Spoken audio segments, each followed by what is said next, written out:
you go back and use the values of the present to condemn the past, but you're wanting your generation. They're going to be 50 years from now. People are going to look at you Americans and say, you had 1 million people defecating, fornicating, shooting up, urinating right on the streets of your major cities. You had 1 million abortions a year, 20,000 of them in the birth canal. They're going to go and look at all these things. You let men come in and clobber women in volleyball and boxing and things like that. And I think that's the attitude, that they're tired of this whiny, pampered generation. Hello and welcome to the Americano Show. Today we are going to be talking about what is now 101 days of Donald Trump's second presidency, and what an extraordinary period in American history it has been. The various media attempts to summarize it all seem to fall short because there's just so much going on so many fronts. It is, as my guest today, Victor Davis Hanson, the classicist and scholar, has described it, a counter-revolution. And it's a counter-revolution across all fronts. Victor, thank you very much for coming on to Americano again. Thank you for having me. I just want to start by asking you, this term counter-revolution, you've used it in your writing about the second Trump presidency. What exactly do you mean by it? Well, it's not a revolution. It's not taking us away from norms. The people who are conducting it have called it a return to common sense or a return to the center. But specifically, it's an attempt to roll back the cultural, economic, political, military, diplomatic, social extremism of the last, I guess you would call it the quarter century. Basically, we're going back in cultural terms to kind of a consensus of the Bushes and the Clintons that we were normative, and although MAGA is much different than them. But no other Republican has ever thought that they would address the national debt, the budget deficit, the trade deficit, the woke movement, the DEI movement, the ESG movement, the universities, the border, the deportations, all at once. I don't think Reagan didn't do it even in his revolution, to rebound the American economy and win the Cold War. The two Bushes didn't try it. Romney and McCain didn't run on it. So even Trump in his first administration, for a lot of it was very orthodox republicanism. This is very different. This is an ambitious agenda to undo a lot of the things of the last 25 years. Some of them we felt were settled. Nobody ever thought you could say that transgendered biological men couldn't compete in women's sports anymore. Nobody thought you could still in the 21st century deport people who had come here illegally. That was sort of taboo in the Western world. Mm. I mean, you touched on the transgender issue there. I think one of the, for Trump supporters and for a lot of independents too, one of the big, most prominent policies has been this war on the multi-headed monsters of DEI, diversity, equity, and inclusion. How much success do you think he has had? Is it too early to start talking about success? And what are the chances of him winning his war on these various fronts? Yeah. Well, I think he's at the cusp, and it could go either way. He's got some spectacular successes on the border. We were told that you could not close the border. You had to have comprehensive immigration legislation. That didn't turn out to be true. The border is closed now. There is almost no entries. The biggest problem is how to go about deporting 10 to 12 million people who came in illegally on top of the 20 million that were here illegally prior to the Biden years. And we have a kind of a strange legalistic argument used by the left, and that is, while it's lawful to let in mass people illegally, it's unlawful to follow the law and send them back collectively. They have to be individually adjudicated, they said. So that's a mixed bag. Great on the border. It's lawfare waged on the deportations. foreign policy, I think it's pretty good. I mean, the prior administration was give Ukraine whatever it takes, endless Stalingrad, Verdun, Somme strategy. And I think now the president is starting to learn that the real obstacle will be Vladimir Putin. And he's talked about a secondary boycott of people who buy fossil fuels from Russia. So I think you'll see some movement there. I think you'll see Iran is in a very different position than the last half century. Its surrogates are all neutered: Hezbollah, Houthis, Hamas, the Assad regime. It's being choked by the maximum pressure embargo. And I think they're going to give it a last chance to negotiate. I don't have much confidence in that. And if they don't negotiate, they don't really have an air defense system anymore. And somebody will take it out by the end of the year. So the foreign policy is pretty good. The biggest issue, of course, is the trade war. And I think that as long as the president had stick to these principles of reciprocity, symmetry, and reducing the $1.2 trillion trade deficit and 50 years of consecutive deficits, he had public support. But there's really only about 7 entities. He talks about 70 people, 90. It's only 7 entities that account for that deficit. And it's mostly the 300 billion from China, the 240 from the EU, South Korea, Taiwan, and Japan, probably 150, 200 billion. And then Canada and Mexico together, about 250 billion. And that's about it. But when he goes into another realm, then I think that has hurt him and accounts for some of the poll slippage of 3 or 4 points. And those are 2 areas. When he says he's going to have a blanket tariff, and that country in particular is running a deficit with us, and I'm talking now about the UK or Australia to take 2 examples, or Israel, that loses public support. They think, why would you tariff the Brits or the Australians, who are our allies, when we're already running a surplus on trade with those 2 particular countries? Then the second thing that has hurt him, I think, every once in a while he gets on this cul-de-sac about revenue.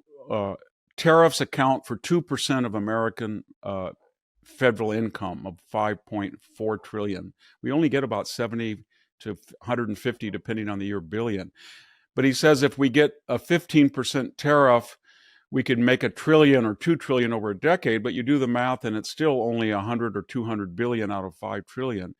And that doesn't go well with the American people, because they bought into it on the idea of fairness, symmetry, reciprocity as a goal to either lower tariffs or eliminate them. But when you divert from that and say you want to see this as a source of revenue, then it, in the mind of the American, it's sort of price gouging or a quick, it's get rich scheme, and they don't support it. The polls show that.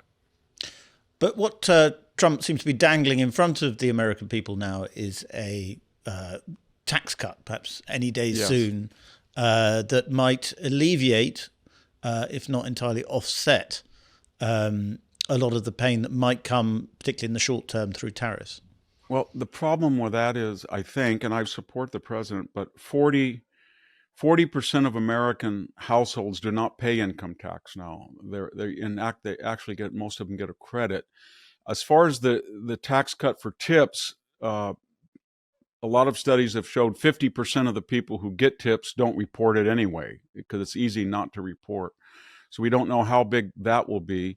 But the purpose of DOGE, remember, we've targeted about 170 billion. I don't think we're going to get up to 500 billion, but the point of DOGE was that you could go beyond the renewal of the tax cuts and get more tax cuts on things like people who receive Social Security or first responders or military people. That would be stimulus to the economy, and it would be paid for by a 25% reduction in the budget deficit. But the problem, I think, with that is we would still, after running on trying to have a trajectory toward a balanced budget, we would then basically be zero out. Whatever we saved, we would give in tax cuts. That may give greater growth, GDP, and more revenue in a year or 2, but in the short term, we'd still be stuck with this nearly $2 trillion budget deficit.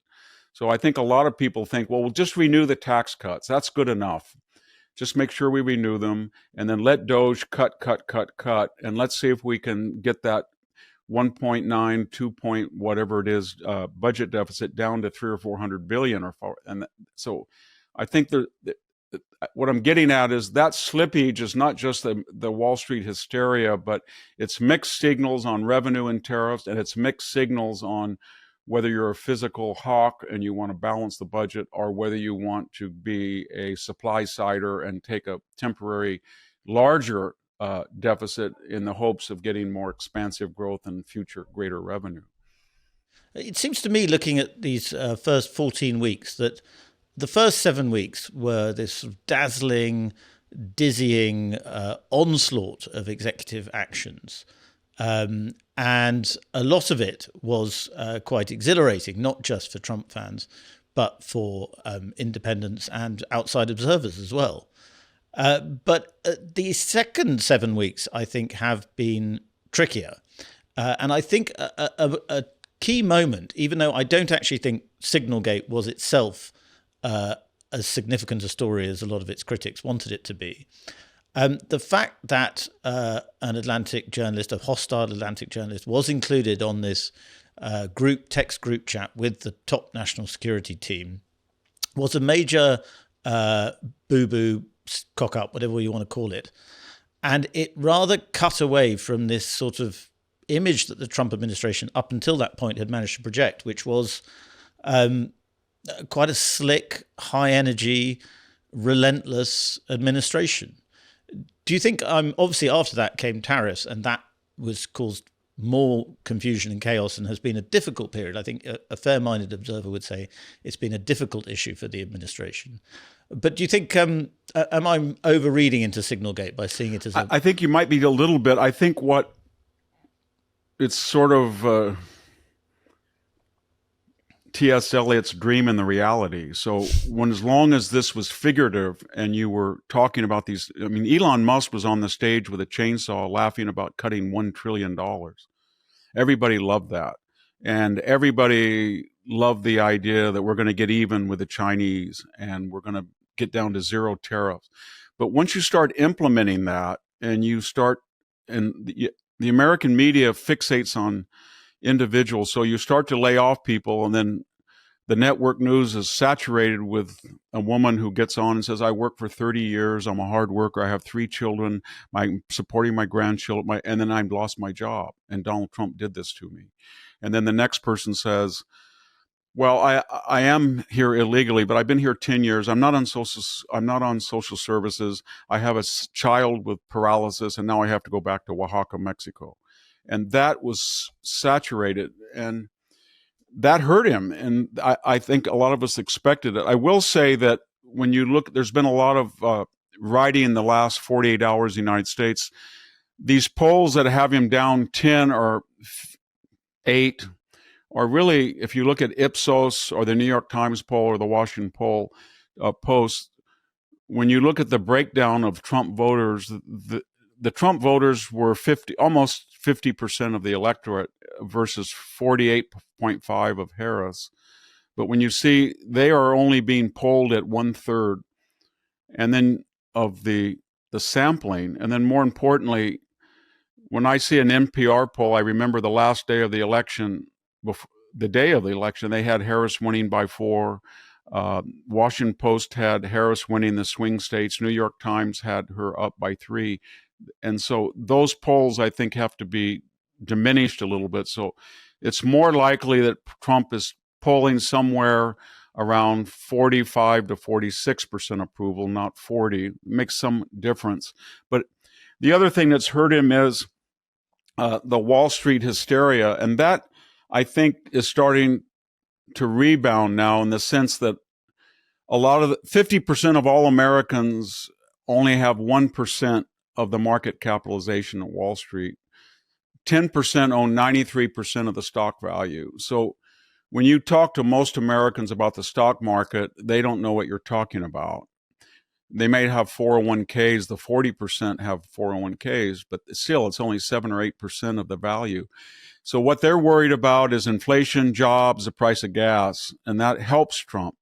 And more importantly, when you look at the stock market, between May and August of 2024, it gyrated right around 40,000, which was a historical high. Everybody was, I remember they had caps on 40,000. Nobody thought they would ever reach that.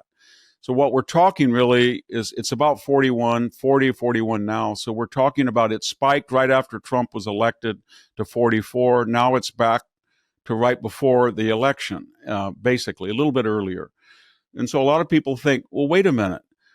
Who are these people to think that when the stock market prices go really, or investment income goes really high, then that's the benchmark for everything else. And they can say you lost 10 trillion. You know, I work at a factory and I made $21 an hour. They cut back, I make 17. I don't think I have a birthright to $21 an hour. So that, I think people are starting to digest that, and the stock market is staging an incremental recovery anyway. So I think you'll be all right. The biggest, I think we could summarize everything is, will Donald Trump in the next 60 days get a big trade deal with either India or Japan or South Korea or Taiwan? And if he does do that, and he gets it down to reciprocity and eliminates some of the deficit, I think you will see some movement by the EU and China. But if he doesn't, and we get into a trade war, he's gonna have some more slippage in the polls. I think there's a 60-40 chance he can get a substantial deal with one of our Asian trading partners, and that will create momentum. And a lot of people will think we don't want to be left out. But right now, I don't have much confidence in the EU and the United States, partly because they run up also a $300 billion trade deficit. And we're talking about deficits in goods with China, but they kind of work around it. They have about a $240 billion deficit with us.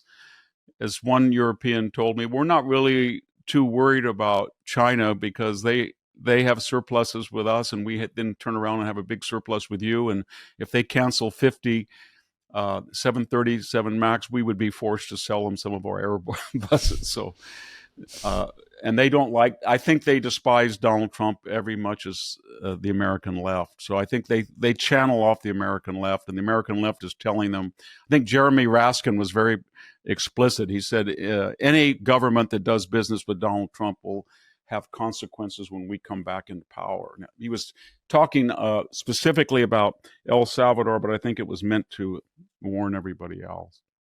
There's been this urgency. I'm resisting using the fierce urgency cliche, but there's been this urgency about everything that Team Trump has done in the last 100 days.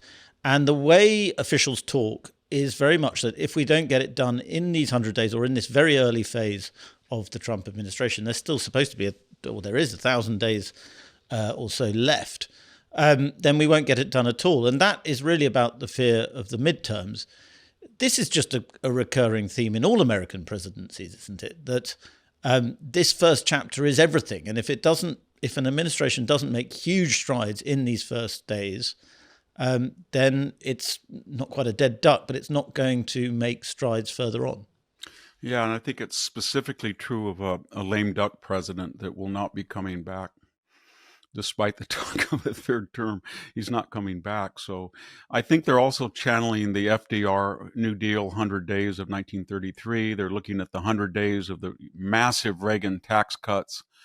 And they're even looking at George Bush. And remember, he was reelected in 2004, and he was told when he was inaugurated in 2005, he had 100 days, and he tried to privatize Social Security in the first 3 weeks or 4 weeks, barnstorm, and that didn't work very well.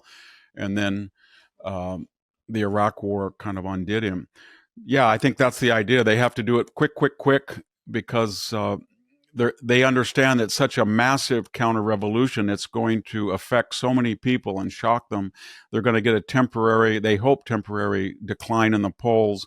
And then these tax cuts, more deregulation, more energy production, $4 or $5 trillion in foreign investment. By the time of the midterms, the economy is going to boom. We've never tried this really, if you think about it, tax cuts at the same time of trying to scale down the federal government. Every Republican president, I would think, enlarged.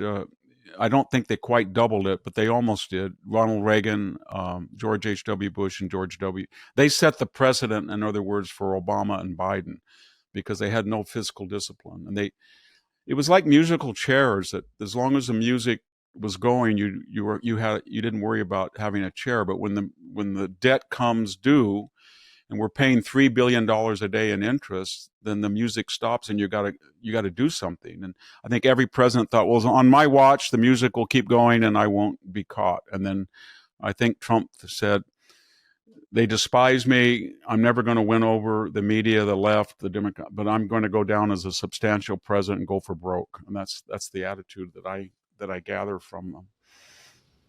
Well, that fiscal discipline has been a theme, certainly. But as you touched on earlier, the promises of 1 trillion, even 2 trillion, it's still early days, but we're a long way off that. I think Doge has, depending on which report you read, identified about 150 billion of cuts. Is it actually possible for any president, even one conducting a counter-revolution, to bring down not just the deficit, but the national debt, which is now, 37 trillion? I'm very skeptical of it. He's outlined $500 billion that could be frozen, that was already approved. That's going to be contested in the court. But historically, and I've written a lot about the economy of the ancient world, medieval world. Historically, when that debt gets so high, there's only 2 or 3 remedies, and they're not good. And one of them is to inflate the currency and pay it back, as we saw after World War I, in cheaper dollars on the part of Germany, what they owed. The other thing, unfortunately, is to renounce the debt. We've seen that in Latin America. That won't happen, I don't think. And then the third is kind of the scariest of all, and I've seen some people on the left mention it, where you appropriate private capital and you give them credit. For example, a 401k over a certain amount of money would then be used by the government to pay its obligations, and they would be given Social Security credit in years. They've talked about that. But all of those remedies are nihilistic, and it's the only chance that we have is to grow the economy and have fiscal discipline, and then pay back, get the interest down. What's killing us right now is that we tripled the national debt, but when the interest was 2%, the actual cost to us was no more than the debt was about 10 or 15 trillion. But when you get up to 5 to 6% on treasury bills and things like that, in some cases short term, it's killing us at 3 billion, and everybody knows it. The left, the only other phenomenon I'd say very quickly is, I don't remember an oppositional party here in the United States that didn't present some alternative paradigm. The Gingrich 1994 contract with America, or Obama was, the hope and changey stuff, but he did have some particulars he wanted to do, healthcare and stuff. I haven't heard anything from the opposition that says either the border was good, we opened it, we got more people in, we want to come back and get more, or we want to do this on the border, or Afghanistan it had to be done that way, or we're not going to do that again, or this is our plan for peace in Ukraine, or this is how we're going to deal with the Iranian nuclear problem, or here's the new Green Deal, I don't know, the Green New Deal, 2.0. There's nothing. It's just, they look at themselves and they say, we lost the White House, no executive orders. We lost the House and Senate, no legislation. The lower courts will probably be overturned eventually by the Supreme Court. We have no institutional power. We can't run on the 4 years of Joe Biden to return to the good old days, because it was a disaster at the border, hyperinflation, Afghanistan, 2 theater war. We're just not going to run on that. So what is the alternative is either an alternate plan, but they don't have what you guys have, a shadow government. They don't have people. There's no young Obama, no young Bill Clinton that's taking charge and saying, this is who we are. it's AOC or Bernie Sanders, nobody knows, and there's no agenda. And that leaves just a fourth alternative, and that is the reductio ad Hitlerum. Donald Trump is Hitler. He's a fascist. He wore a blue suit at the Vatican. He's gauche.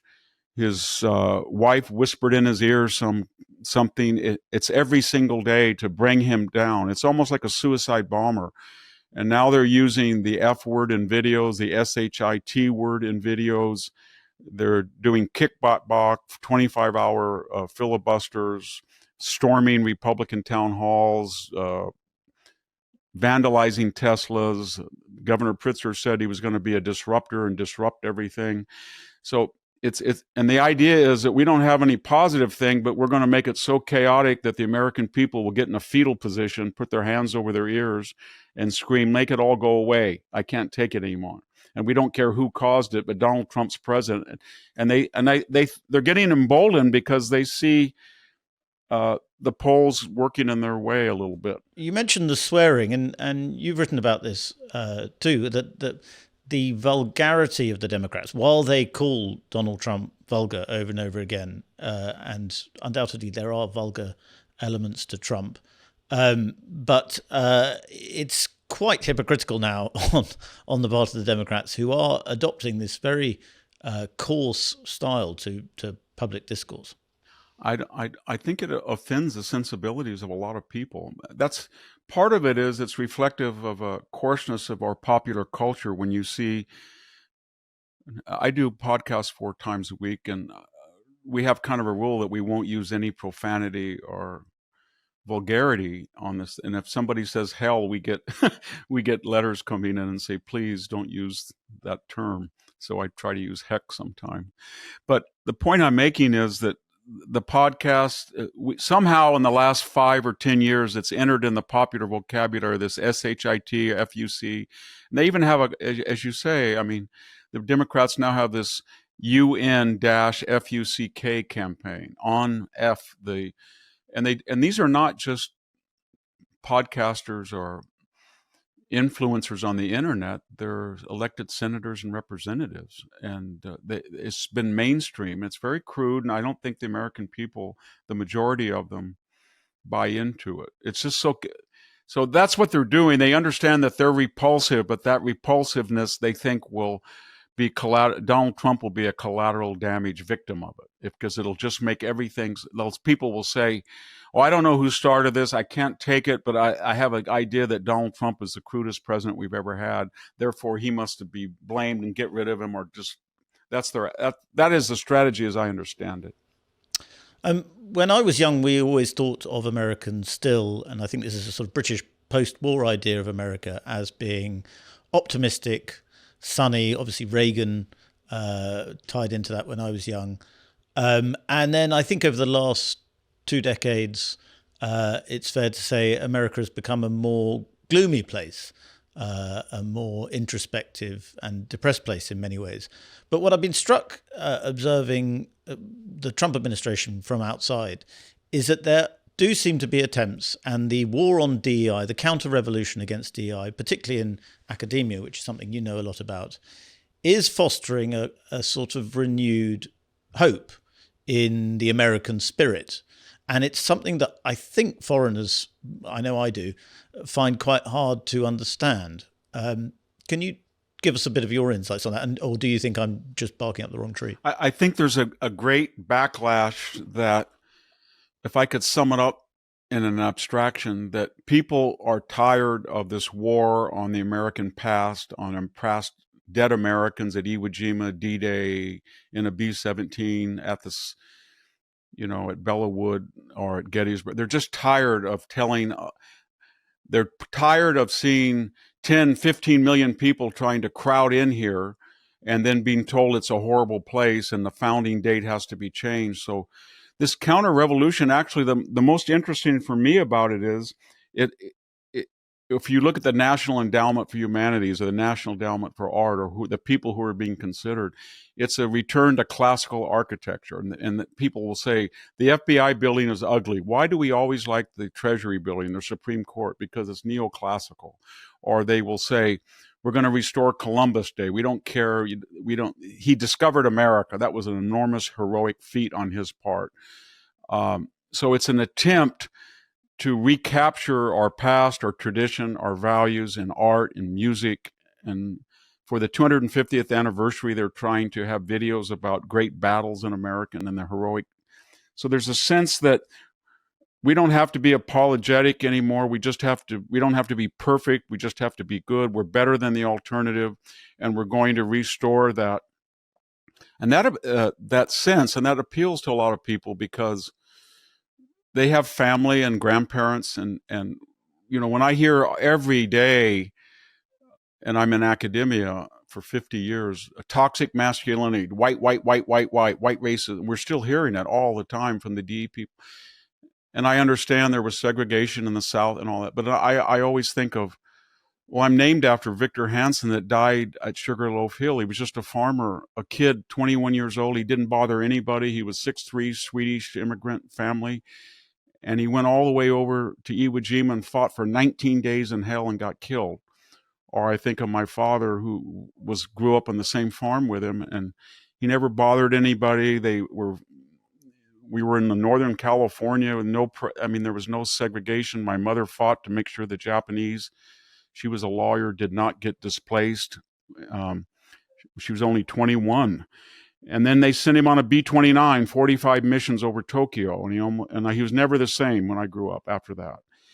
And so every family has these stories about what the United States did, or people in the Korean War are trying to help Europe rebuild or stop the Red Army from going across the Elbe River. But the point I'm making is, and then they hear people say, this is horrible, these people were terrible, and they only look at the downside, and everybody said, well, it was so terrible, why are you so well off compared to anybody else, and why are you so privileged? And so I think the DEI, they think it's the left says, well, this is white supremacy, or it isn't. All it's saying is, everybody is a beneficiary of people in the past, and we understand there were, given the time and place, and this was a pre-modern society compared to ours. So, of course, a lot of life was drudgery, so they didn't have the opportunities we did for social and cultural reform. But nevertheless, they were better than the alternative, and that's why we're so lucky to have that legacy. And if we don't honor and cherish it, then we're beneath them. And then the other thing is, I think, a lot of people are looking at the current culture and they're saying, you know what, you go back and use the values of the present to condemn the past, but you're wanting your generation. They're going to be 50 years from now, people are going to look at you Americans and say, you had 1 million people defecating, fornicating, shooting up, urinating right on the streets of your major cities. You had 1 million abortions a year, 20,000 of them in the birth canal. They're going to go and look at all these things. You let men come in and clobber women in volleyball and boxing and things like that. And I think that's the attitude, that they're tired of this whiny, pampered generation. And I'll just finish this rant by saying, you really see it in the universities. The universities want to fight Donald Trump. But they're like a beautiful, picturesque, mossy rock on a hillside. They look great from the outside, but they do not want to be turned over, because underneath it, it's pretty ugly. All sorts of crawling little animals and mold, everything. They have raised tuition double the rate of inflation once the student loan program gave them a guaranteed $1.7 trillion loan portfolio for their students. The students didn't worry because the government backed their debt.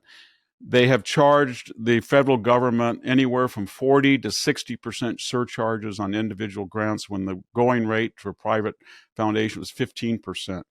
In addition to that, they're working around the Supreme Court that said that 2022 decision against Harvard, North Carolina, said you cannot use race as a basis for admissions and by extension hiring. And we all know that they have worked around it.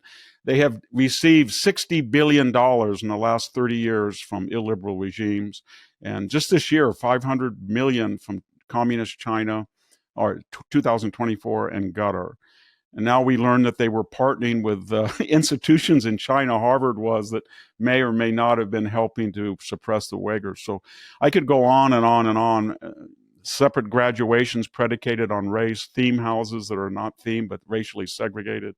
They're doing all sorts of things that if the public is aware of it, they're going to lose. And they should just cut a deal and say, we're going to internally reform and we need that federal money. And we'll try to do it. But if they continue this obstruction, the public will find out who they are and what they've been doing the last 30 years, and it won't help them. It won't be in their interest. A lot of the power of DEI comes from a kind of tyranny of the mind, and people don't think they can think things or say things, and they haven't been able to. And do you think what's changing is that people now are feeling liberated from that, because they have seen that these dragons can be slayed, and in some ways they already are being slayed? Well, in the case of the university, they have this letter all the presidents are supposed to sign that shows solidarity in obstructing the Trump reforms. But it's very funny that there's a lot of presidents, Dartmouth president, there's some here are not signing it. And the reason they're not is, I think, to kind of transition what you said, they can use the Trump administration as the bogeyman who forced these changes, and then they can internally tell their own faculty and students, well, we have anti-Semitism and we're going to look for it, but the Trump administration made me do this and cancel the Middle East Studies program. And the Trump administration said, no money, no more Saudi money. And the Trump administration said, we can't gouge the Chinese students 110%, and we've got to cut back on the number of people. 300,000 is a little bit too much.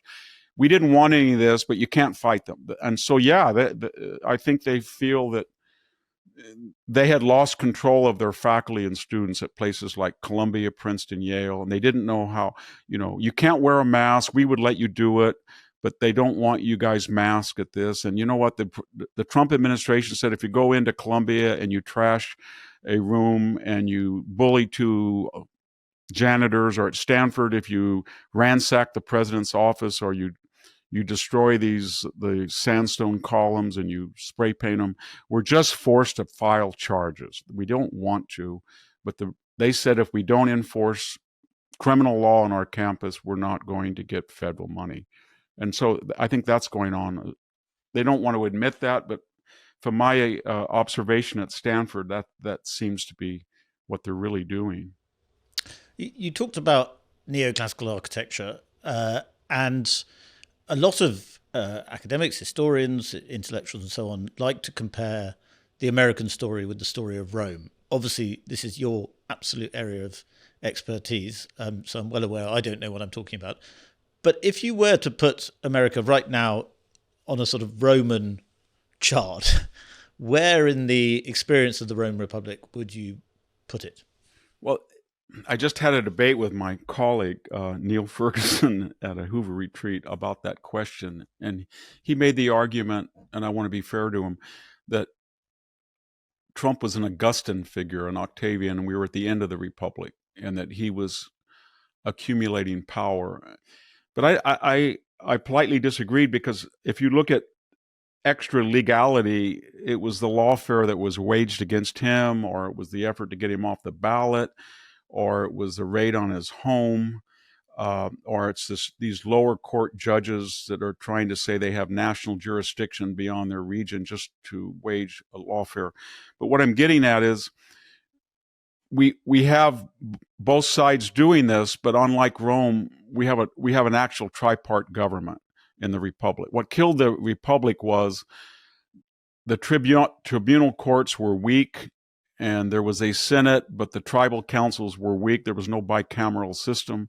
And then you had two consuls, and so they were often rivals. But the biggest pathology was somewhere, I think you could start it either in 146. I think the best date would be 146, with the destruction of Carthage and Corinth, as they started to accumulate these provinces in the Balkans, in the East, in North Africa.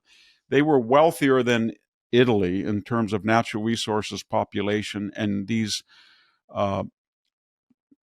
consular armies that went out there, created little fiefdoms, whether it was Marius or Sulla, and when they came back, they were stronger than the Roman Senate and the existing council. So you had all of these people that were freelancing. It would be as if today the senior NATO commander in Europe had an army at his bequest of 400,000 people, and he had income from Europe to pay for it under his direction. Or there was a politician in the United States that had carved out a territory where he had tax. We don't have any of that. So we have self-correcting mechanisms. And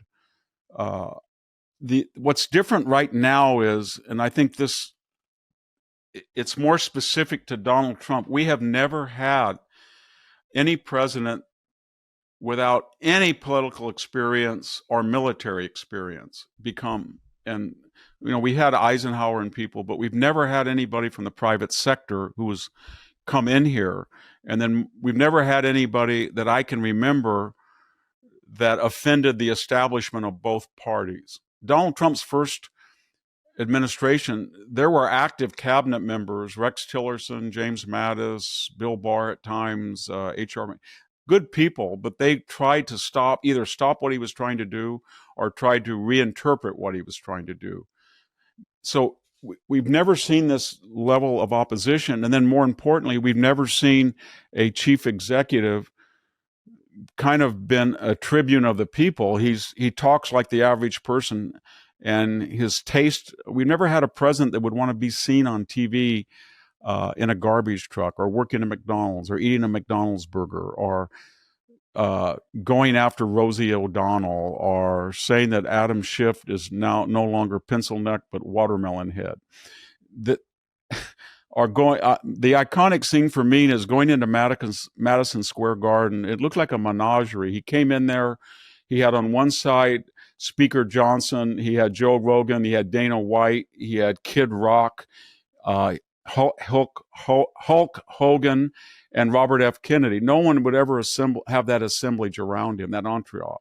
So this is all new, and what it really does, and to distill what I'm trying to say, is that it is deeply offensive to our bicoastal elite as defined by the people who usually run our government. They come out of universities, they come out of the corporate boardroom, they come out of Wall Street, and when they look at this guy and who's around him, the orange hair, the skin, everything, they get repelled by him. They get repelled by his voice, his looks, the people he surrounds himself with, his vocabulary.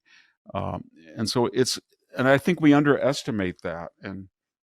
But for the people, the interior that was the losers of globalization, he's kind of a classical John Ford hero, a Sophoclean character. He comes in and he says, "You don't have the skill sets to solve these problems. I do. I do." And they entrust him to do the unorthodox, and it's crude. And then as he starts to be successful, people start to say, "I don't like his tweets," and that's a hallmark of the tragic hero in our fabled Western mythology. We bring these people in, they start to solve the problem, but they do it in an uncouth way because the establishment wouldn't dare use those methodologies, but they work.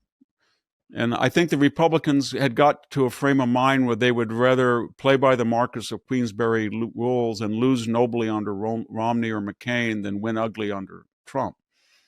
And that's I think is what's going on with the fascists and the assassination attempts and all this craze. The Tesla, there's just a visceral dislike that these people that support him at these rallies. I don't know what the base is, 35, 40%. These people should not be in charge of the United States. We can send them to Afghanistan. We can send them. They're good when you need them in Iraq. The white male working class died, I think, at 74% of the fatalities in Iraq and maybe 76 in Afghanistan. They only have about 34% of the demographic. So we were basically telling 34% of the demographic, you're going to go to god-awful places and die in combat, but we're going to also say you're suffering from toxic masculinity and your jobs are going to be outsourced and offshored. And that's what it's all about. That group is the base of support, and people despise that group. They really do, the elite. And I say that as someone who's speaking from a farm outside of Fresno where I grew up, but I work at Stanford University on the coast, and I can see it within a 4-hour continuum, the people at the Bay Area versus the people in the San Joaquin Valley. And it's like, I don't know, it's like two different worlds. They're not even connected.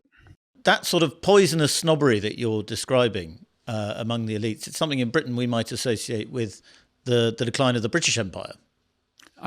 I think it is, and it's so unusual because our hallmark was we were not going to have the class distinctions that the British did, that had been toxic to the British and had created a lot of envy among the old canon in America was always, if you're in Britain and a working class person sees a Rolls Royce, he kicks it. In America, when a working class person sees a Cadillac, he goes to the Cadillac owner and says, how'd you get it? How much does it cost? Does you have financing? And that was our trademark. But I think globalization of the last 25 years rewarded people that had globalized international skills in the media, in academia, in law, in politics, in the corporate world. And the people who were more muscular, those jobs, or they dealt with natural resources or whatever, those jobs were outsourced offshore. And then we created a rationalization. We said these people were deplorables, irredeemables, chumps, dregs, clingers, and we kind of demonized them. Joe Biden said, well, they can always, when we shut down the mines, they can code. They need to be coders. And Hillary said, whether you like it or not, I'm going to shut down West Virginia. She said that in 2000, the whole mining industry. And they couldn't even, Joe Biden called these people garbage.